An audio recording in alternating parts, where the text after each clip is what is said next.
שלום, קוראים לי חוסרי מוסטפא, אני מנכ"ל של חברת אחים חוסרי, קבוצת אחים חוסרי. אנחנו 3 חברות,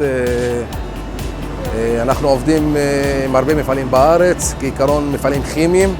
אנחנו משרתים את המפעלים, יש לנו הרבה ציוד כבד והרבה כלים מסוג של מלגזות.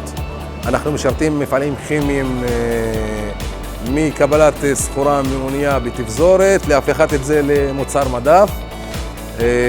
אנחנו קיימים 20 שנה בשוק, 20 פלוס. עבדנו את כל השנים עם חברות כמו קטרפילר, קס, GCB.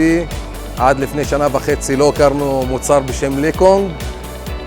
הגיע לנו אורח נחמד שנתן הסבר והשתכנענו ועשינו את זה, ולהפתעתנו הכלי גם ביחס המחירים הוא סביר מאוד לשוק הישראלי והוא עונה בדיוק על הדרישות שביקשנו.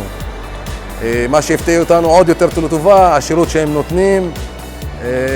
שעתיים לפני אני יכול להתקשר ויש לי פה רכב שירות, ואני בטוח שככה ימשיכו. זה לא באו כאילו למכור חד פעמי וללכת, אלא הם מסתכלים לטווח ארוך. אני מבסוט מהכלי, הקבינה היא בסדר גמור, העובדים שלי לא ראו שום שינוי משום מתחרה אחר, ואנחנו ממשיכים הלאה, איך שאומרים. ביקשתי כמה שינויים במבנה של הליקונג, כי אנחנו עובדים בכימיקלים והוא תוקף את הכלי מבחינת חלודה. הבטיחו לשדרג את הכלים הבאים בדרך, ואם באמת יצליחו, כי מבחינת חשמל הכלי הוא מאוד מאוד לא בעייתי לעומת המתחרים, ואנחנו רק מתקדמים איתכם, ואני רוצה שתצליחו, אתם בדרך נכונה.